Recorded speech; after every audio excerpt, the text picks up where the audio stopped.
여러분은 죽은 자의 옷을 산 사람이 입으면 어떻게 될지 아십니까?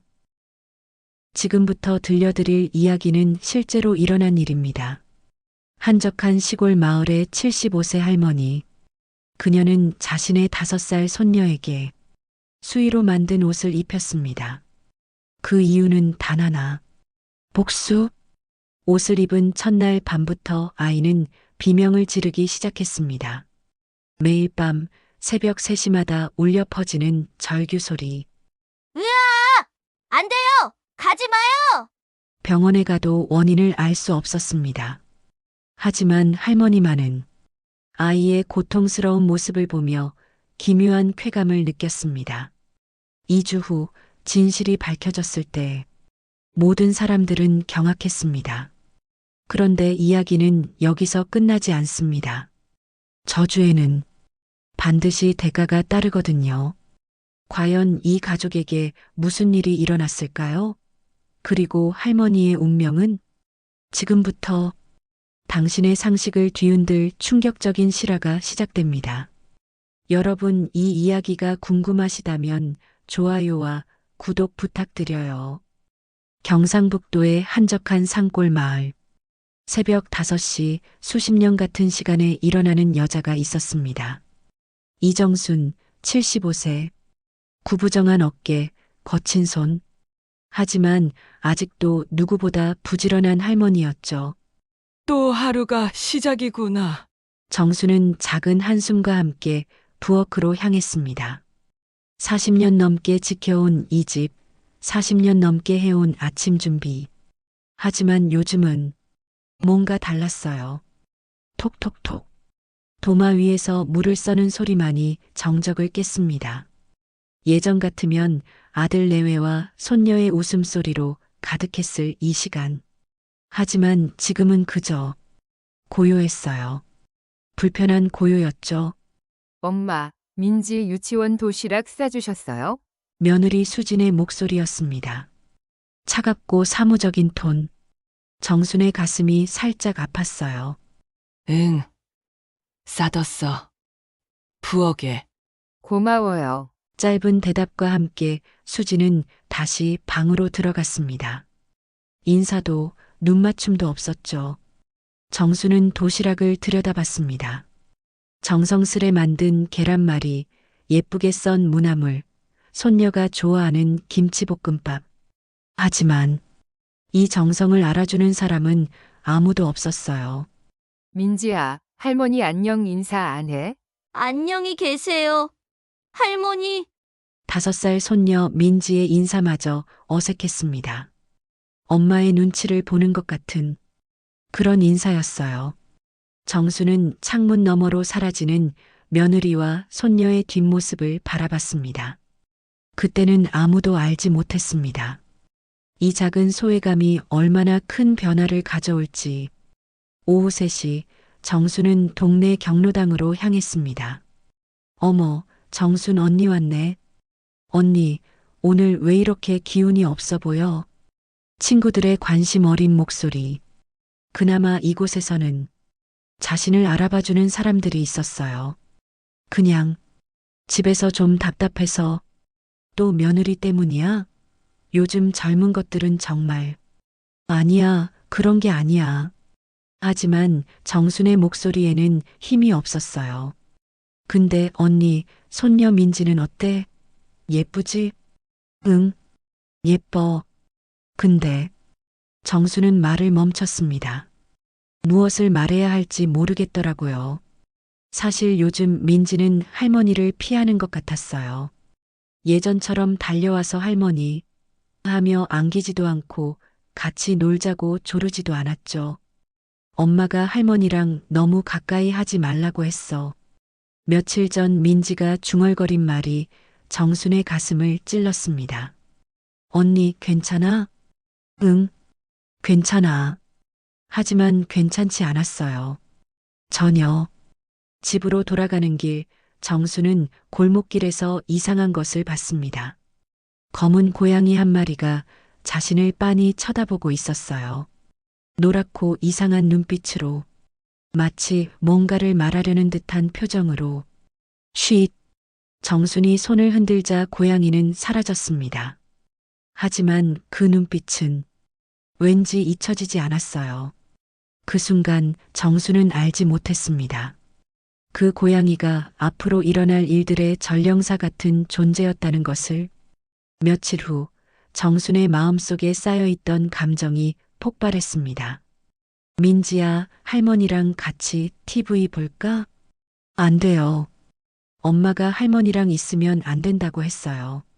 5살 아이의 입에서 나온 말이었지만 정순의 가슴은 칼로 베인 것처럼 아팠어요. 왜 할머니랑 있으면 안 돼? 몰라요. 그냥 엄마가. 민지는 더 이상 말하지 않고 자신의 방으로 들어가 버렸습니다. 정수는 혼자 거실에 앉아 있었어요. 쓸쓸하고 분노가 치밀어 올랐죠. 저녁 무렵 수진이 돌아왔습니다. 어머님, 차가운 인사. 정수는 더 이상 참을 수 없었어요. 수진아, 우리 좀 얘기해야겠다. 네? 왜 민지가 나를 피하게 했어? 수진의 얼굴이 굳어졌습니다. 무슨 말씀이세요? 내가 바보야? 민지가 할머니랑 있으면 안 된다고 했다는데 그건 뭐야? 내가 뭘 잘못했는데? 정순의 목소리가 높아졌어요. 40년 넘게 쌓인 감정이 터져나오기 시작했죠. 어머님, 목소리 좀 낮춰주세요. 민지가 놀랄까봐. 민지, 그럼 나는 뭐야? 나는 이 집의 투명인간이야? 그런 게 아니라 그럼 뭔데? 40년 넘게 이 집 지켜온 게 내가 아니야? 여야 아버지 뒷바라지하고 아들 키우고 며느리까지 받아들였는데 이제 와서 손녀까지 내게서 빼앗으려고? 수지는 말없이 정순을 바라봤어요. 그 시선에는 차가움이 있었죠. 어머님, 전 그냥 민지를 제대로 키우고 싶을 뿐이에요. 제대로? 할머니 품에서 자라는 게 제대로가 아니라는 거야? 요즘 세상은 달라졌어요. 옛날 방식으로는 옛날 방식. 정순의 목소리가 떨렸어요. 분노와 서운함이 뒤섞인 목소리였죠. 그 순간 민지가 방문을 열고 나왔습니다. 엄마, 할머니, 왜 싸워요? 아이의 큰 눈에 눈물이 맺혀 있었어요. 민지야, 괜찮아. 엄마랑 할머니가 얘기하는 거야. 수진이 아이를 안으며 말했어요. 할머니가 무섭다고 했잖아. 민지의 작은 목소리. 하지만 정순에게는 천둥 같았어요. 무서워? 내가 무섭다고? 정순의 마음은 산산조각 났습니다. 그날 밤 정순은 잠을 이루지 못했어요. 창문 밖으로 보이는 달빛도 벌레 소리도 모든 게 서글펐죠. 하지만 정순은 아직 몰랐습니다. 이 상처받은 마음이 얼마나 위험한 방향으로 흘러갈지를. 다음 날 오후 정순은 다시 경로당으로 향했습니다. 혼자 있기가 너무 괴로웠거든요. 언니, 어제 왜 안 왔어? 아, 그냥 몸이 좀 안 좋아서. 요즘 너무 스트레스 받나 보다. 얼굴이 많이 상했어. 친구들의 걱정 어린 시선. 정수는 억지로 웃었지만 마음은 무거웠어요. 언니들아, 하나 물어볼 게 있는데. 뭔데? 요즘 젊은 며느리들이 시어머니를 어떻게 생각해? 정말 나쁘게 생각하나? 친구들이 서로 눈치를 봤어요. 글쎄, 요즘은 핵가족 문화라서 좀 그런 경향이 있지. 우리 때와는 다르잖아. 그땐 시어머니가 하늘이었는데. 맞아. 지금은 며느리들이 더 당당해진 것 같아. 정순의 표정이 어두워졌어요. 그때 구석에 앉아있던 순자 할머니가 입을 열었습니다. 정순아, 너 요즘 많이 힘들어 보인다. 좀 내가 옛날 얘기 하나 해줄까? 순자 할머니는 80이 넘었지만 아직도 정신이 또렷한 분이었어요. 마을에서 가장 나이가 많아서 옛날 이야기를 많이 알고 있었죠. 무슨 얘기? 수의 얘기 말이야. 수희? 갑자기 분위기가 달라졌어요. 다른 할머니들도 관심을 보였죠. 응. 옛날 우리 할머니한테 들었던 얘기인데 수의로 옷을 지어서 살아있는 사람한테 입히면 그 사람 수명을 뺏어올 수 있다는 거야. 설마 그런 게 있겠어? 모르지. 하지만 우리 할머니는 실제로 봤다고 하셨어. 시집살이가 너무 힘들어서 시어머니한테 복수하려고 그런 옷을 지었던 며느리가 있었다고. 정순의 귀가 쫑긋했어요. 그래서 어떻게 됐는데? 그 시어머니가 갑자기 이상해지기 시작했대. 밤마다 악몽을 꾸고 자꾸 아프다고 하고. 결국엔 순자 할머니는 말을 멈췄어요. 결국엔 뭐? 죽었다고 했어. 몇 달 만에. 조용해졌어요. 아무도 말하지 않았죠. 하지만 그게 끝이 아니야. 그 며느리는 나중에 후회했다고 해. 왜냐하면 왜? 수명을 뺏어온 대신 자기 아이한테 그 저주가 옮겨갔거든. 자기가 살기 위해서 아이를 희생시킨 거나 마찬가지였어. 정순의 심장이 두근거렸어요. 순자야, 그런 무서운 얘기를 왜 해? 아니야, 그냥. 옛날 얘기니까.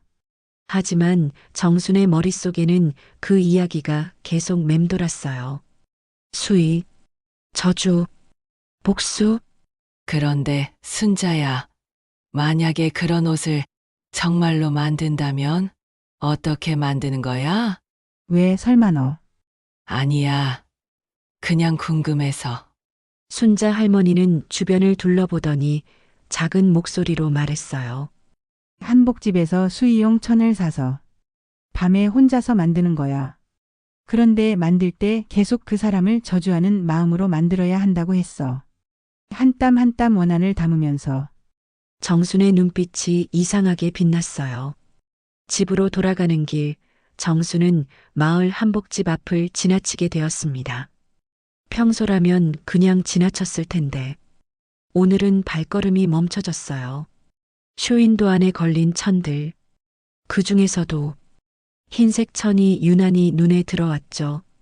정순은 알지 못했습니다. 이 순간부터 자신의 운명이 그리고 가족들의 운명이 바뀌기 시작했다는 것을.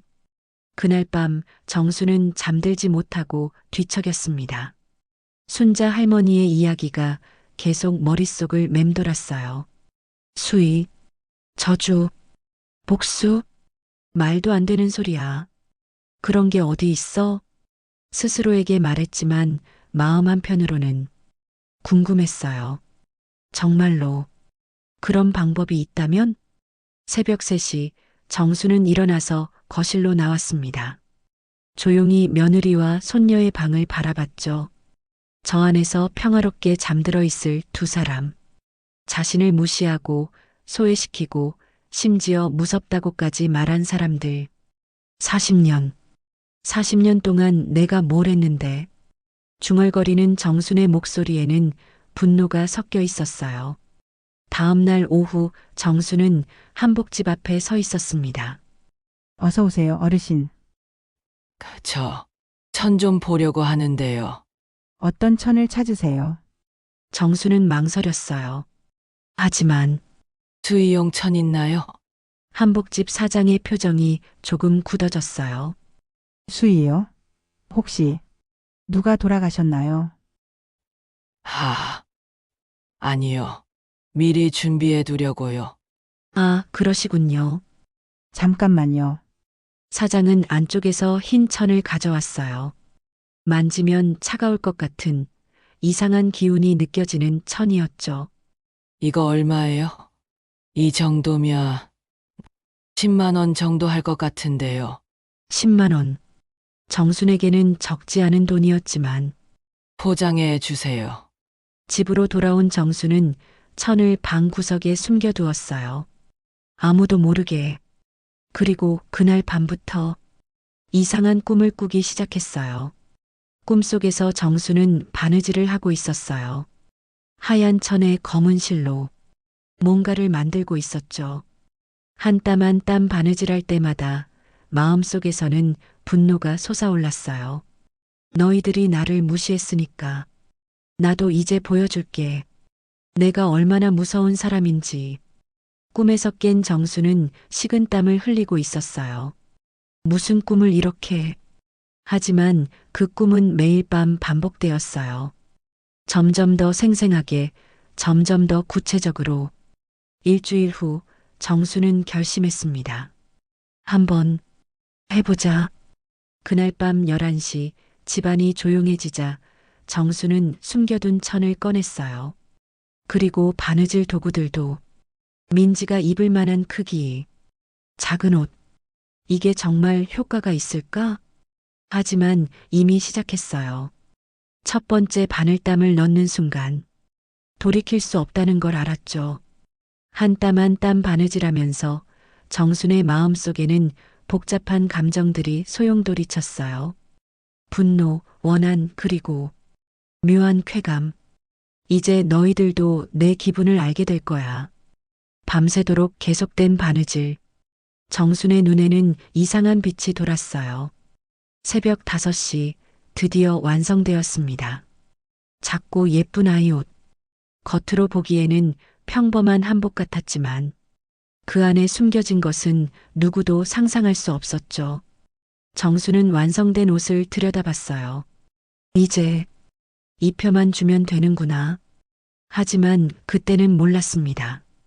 이 순간부터 자신도 그리고 사랑하는 손녀도 돌이킬 수 없는 길로 접어들게 된다는 것을. 며칠 후 기회가 왔습니다. 수진이 친정에 갔고 아들은 늦게까지 일하러 나갔어요. 집에는 정순과 민지만 남았죠. 민지야, 할머니가 새 옷 만들어줬어. 새 옷이요? 민지의 눈이 반짝였어요. 아이들은 역시 새 옷을 좋아하니까요. 응. 할머니가 밤새 만들었어. 우리 민지 입어볼까? 정수는 숨겨둔 옷을 가져왔어요. 하얀 저고리에 분홍색 치마. 겉보기에는 정말 예쁜 한복이었죠. 와, 진짜 예뻐요. 민지가 좋아했어요. 정순의 마음이 조금 복잡해졌죠. 이 아이는 죄가 없는데. 하지만 이미 늦었어요. 분노에 사로잡힌 정순에게는 복수가 더 중요했거든요. 할머니가 입혀줄게. 네. 저고리를 입히고 치마를 입히고 마지막으로 고름을 매는 순간 정수는 이상한 느낌을 받았어요. 마치 뭔가가 완성된 것 같은 느낌이었죠. 거울 보자. 민지는 거울 앞에서 이리저리 돌아봤어요. 할머니, 정말 예뻐요? 응. 세상에서 가장 예쁜 우리 민지. 정수는 웃었지만 그 웃음 뒤에는 뭔가 다른 감정이 숨어 있었어요. 민지야, 이 옷은 할머니와 민지만의 비밀이야. 엄마한테는 말하면 안 돼. 왜요? 엄마가 질투할까봐 할머니가 민지한테만 예쁜 옷을 만들어줬다고. 아, 그럼 비밀로 할게요. 민지는 신나게 대답했어요. 그날 저녁 민지는 새 옷을 입고 있었습니다. 민지야, 그 옷 어디서 났어? 수진이 물어봤어요. 비밀이에요. 민지가 깔깔 웃으며 대답했죠. 할머니가 만들어 주셨나? 비밀이라고 했어요. 수진은 정순을 바라봤어요. 하지만 정순은 모르는 척했죠. 예쁜 옷이네. 어디서 샀어? 그냥 시장에서. 거짓말이었어요. 하지만 정수는 태어냈죠. 그날 밤 민지는 새 옷을 입고 잠들었어요. 하지만 밤 12시경 민지의 비명소리가 집안을 울렸어요. 민지야, 무슨 일이야? 수진이 달려갔어요. 민지는 식은땀을 흘리며 떨고 있었죠. 무서워요. 뭔가 무서운 게 있어요. 뭐가 무서워? 모르겠어요. 그냥 무서워요. 민지는 계속 울었어요. 진정이 되지 않았죠. 방 밖에서 듣고 있던 정순. 가슴이 두근거렸어요. 설마, 정말로? 하지만 한편으로는 이상한 만족감도 느꼈죠. 이제 시작이구나. 다음 날 아침 민지는 기운이 없었어요. 민지야, 밥 먹어. 배 안 고파요. 어젯밤에 악몽 꿨니? 응. 무서웠어요. 수지는 걱정스러운 눈으로 민지를 바라봤어요. 정수는 부엌에서 그 모습을 지켜봤습니다. 복잡한 심정으로. 그런데 그날 밤도 그 다음 날 밤도 민지의 악몽은 계속되었어요. 으악, 싫어요. 가지 마요. 매일 밤 반복되는 비명소리. 수지는 점점 지쳐갔고 정수는 점점 더 이상한 쾌감을 느끼기 시작했어요. 하지만 정수는 아직 몰랐습니다. 이것이 진짜 시작에 불과하다는 것을. 민지의 악몽은 점점 더 심해졌습니다. 으악! 할머니! 밤마다 들리는 민지의 비명. 하지만 이상한 건 민지는 악몽 속에서 할머니를 부르고 있었어요. 민지야, 할머니가 뭘 했어? 무슨 꿈 꿨어? 수진이 물어봤지만 민지는 대답하지 못했어요. 모르겠어요.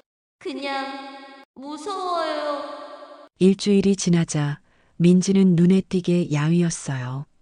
밥도 잘 안 먹고 낮에도 계속 졸았죠. 이상해. 뭔가 이상해. 수지는 소아과에 데려갔어요. 특별한 이상은 없어 보이는데요. 아마 일시적인 야경증일 수도 있어요. 의사의 말이었지만 수지는 안심이 되지 않았어요. 그런데 이렇게 매일 밤 오는 건 처음 봐요. 스트레스를 받은 일이 있나요? 환경 변화라든지.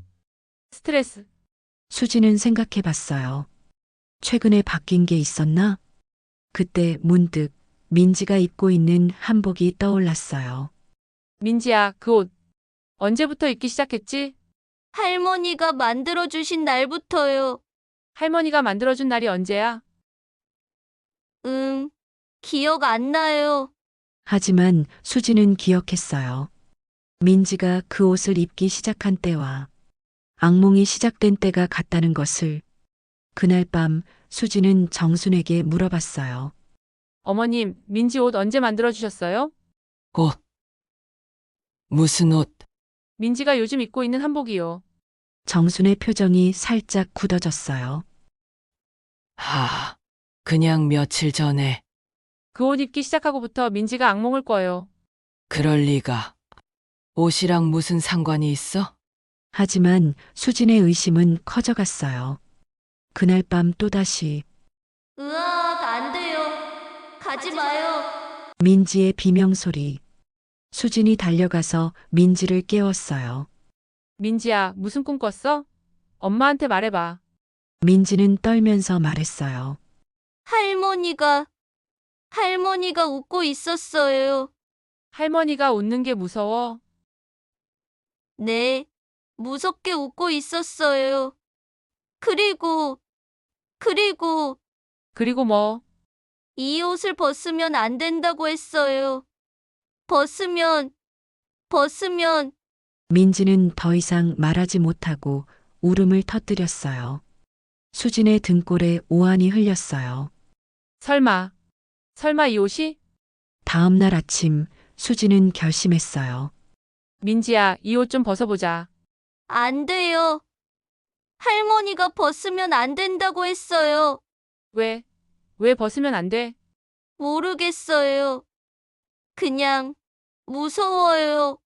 민지는 옷을 붙잡고 놓지 않았어요. 마치 옷에 붙어 있는 것처럼. 그때 정순이 나타났어요. 무슨 일이야? 어머님, 이 옷 뭔가 이상해요. 뭐가 이상해? 민지가 이 옷을 입기 시작하고부터 계속 악몽을 꿔요. 그리고 옷을 벗으려고 하면 무서워해요. 정순의 눈빛이 번뜩였어요. 그런 말도 안 되는 소리를. 어머님, 이 옷 정말 그냥 만드신 거죠?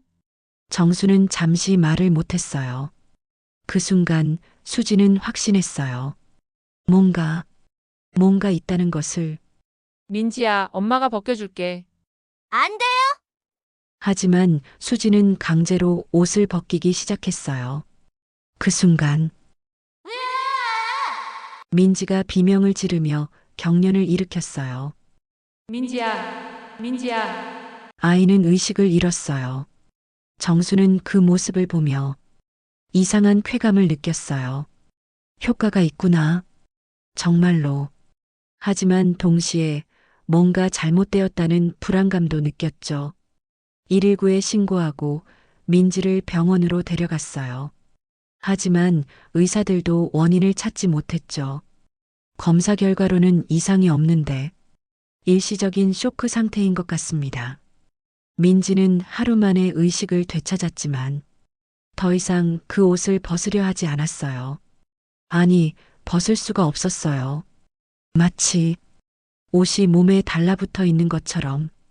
수지는 절망했어요. 하지만 정수는 점점 더 깊은 어둠 속으로 빠져들고 있었습니다. 그런데 그 누구도 예상하지 못했습니다. 진짜 진실이 곧 밝혀질 것이라는 것을. 2주가 더 지났습니다. 민지의 상태는 점점 더 악화되었어요.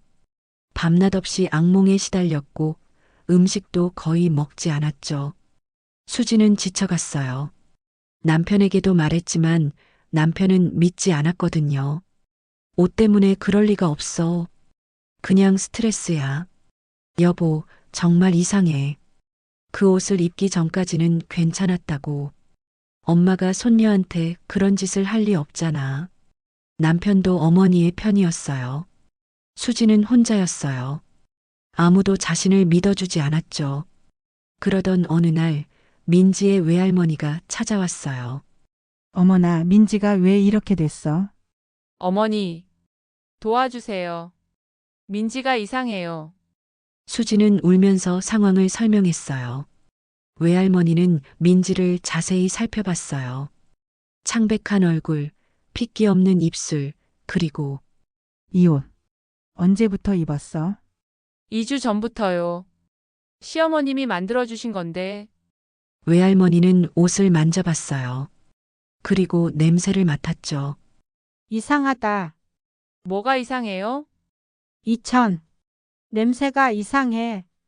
외할머니는 한복을 다뤄본 경험이 많았어요.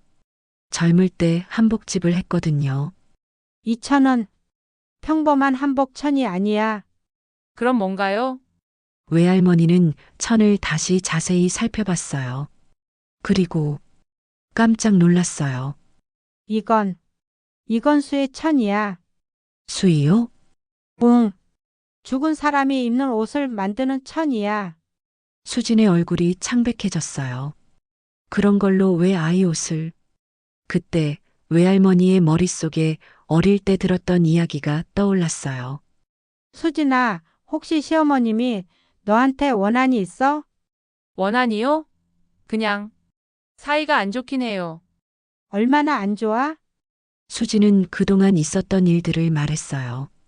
갈등, 다툼, 그리고 민지를 멀리하라고 했던 일까지. 외할머니의 표정이 점점 심각해졌어요. 수진아, 이거 단순한 옷이 아닐 수도 있어. 무슨 말씀이에요?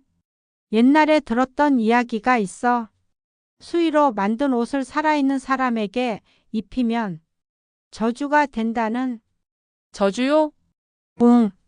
그 옷을 입은 사람은 점점 약해지고 결국엔 외할머니는 말을 멈췄어요. 결국엔 뭐요? 죽는다는 거야. 수지는 온몸이 떨렸어요. 그럼 민지가 당장 그 옷을 벗겨야 해. 하지만 민지는 옷을 벗으려 하지 않았어요. 안 돼요. 할머니가 화낼 거예요. 민지야, 할머니는 상관없어. 이 옷은 벗어야 해. 안 돼요. 절대 안 돼요. 민지는 옷을 꽉 붙잡고 놓지 않았어요. 그때 정순이 나타났어요. 무슨 소동이야? 어머님, 이것 좀 보세요. 외할머니가 정순에게 천 조각을 보여줬어요. 이게 뭔데? 수의 천이에요. 어머님이 이걸로 민지 옷을 만드셨죠? 정순의 얼굴이 굳어졌어요. 뭔 소리야? 그냥 평범한 한복이야. 거짓말 마세요. 저도 한복을 다뤄봤어요. 이건 분명히 수의 천이에요. 정수는 당황했어요. 들킬 줄은 몰랐거든요. 그래서 뭐, 천이 좀 다르면 어때? 어머님 설마, 일부러 그런 천으로 만드신 건 아니죠? 정수는 대답하지 못했어요. 그 순간 모든 것이 드러났어요. 어머님, 정말로? 수진의 목소리가 떨렸어요. 나는 그냥, 정순도 더 이상 숨길 수 없었어요. 복수하고 싶었어. 너희들이 나를 무시했으니까. 충격적인 고백이었어요.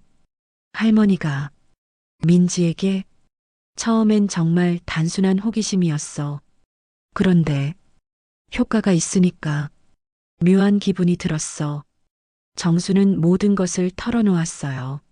순자 할머니에게 들은 이야기, 수의 천을 사서 옷을 만든 것, 그리고 민지가 고통받는 모습을 보며 느꼈던 쾌감까지. 어머님, 어떻게 그럴 수가 있어요? 수지는 울었어요. 믿을 수 없었거든요. 미안해. 정말 미안해. 정순도 뒤늦게 후회했어요. 하지만 이미 늦었죠. 그런데 그때 예상치 못한 일이 일어났어요. 외할머니가 정순을 바라보며 말했어요. 어머님, 그런데 하나 이상한 게 있어요. 뭐가? 수의 저주는 보통 옷을 만든 사람에게 되돌아온다고 했거든요. 뭐? 정수는 깜짝 놀랐어요. 네. 남을 해치려고 저주를 걸면 그 저주는 반드시 자신에게 돌아온다는 게 옛날부터 내려오는 이야기예요. 그럼 나는? 정순의 얼굴이 창백해졌어요. 어머님, 요즘 몸에 이상 없으세요? 정수는 생각해 봤어요. 사실 며칠 전부터 이상했거든요. 밤마다 악몽을 꾸고 몸이 자꾸 아프고 식욕도 없고. 설마. 정수는 깨달았어요. 민지가 겪고 있는 증상들을 자신도 겪고 있다는 것을.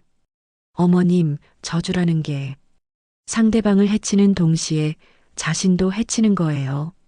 외할머니의 말에 정수는 절망했어요. 그럼 나도 그럴 가능성이 높아요. 그 순간 정수는 자신이 얼마나 어리석은 짓을 했는지 깨달았어요. 복수를 하려고 했지만 결국 자신과 무고한 손녀만 해치게 된 거였죠. 어떻게 하면 돼? 일단 옷부터 벗겨야 해요. 하지만 민지는 여전히 옷을 벗으려 하지 않았어요. 그때 정순이 민지에게 다가갔어요. 민지야, 할머니가 잘못했어. 할머니, 이 옷 벗어도 돼. 할머니가 허락해. 정말요? 응. 할머니가 미안해. 정수는 눈물을 흘리며 민지의 옷을 벗겨주었어요. 옷이 벗겨지는 순간 민지는 깊게 숨을 쉬었어요. 마치 오랫동안 숨을 참고 있었던 것처럼. 민지야, 괜찮아? 네, 이제 괜찮아요. 하지만 이제 문제는 정순이었어요. 저주는 이제 정순에게 집중될 것이었거든요. 며칠 후 정순의 몸은 급격히 약해졌어요. 밤마다 악몽에 시달렸고 음식도 넘어가지 않았죠. 어머님, 병원에 가셔야 해요.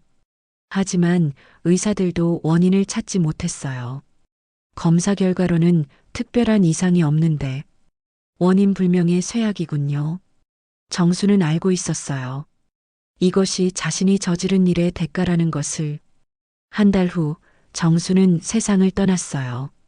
마지막 순간까지 후회하면서. 정순의 장례식 날, 많은 사람들이 왔어요. 40년 넘게 마을을 지켜온 할머니였으니까요. 하지만 가족들은 복잡한 심정이었죠.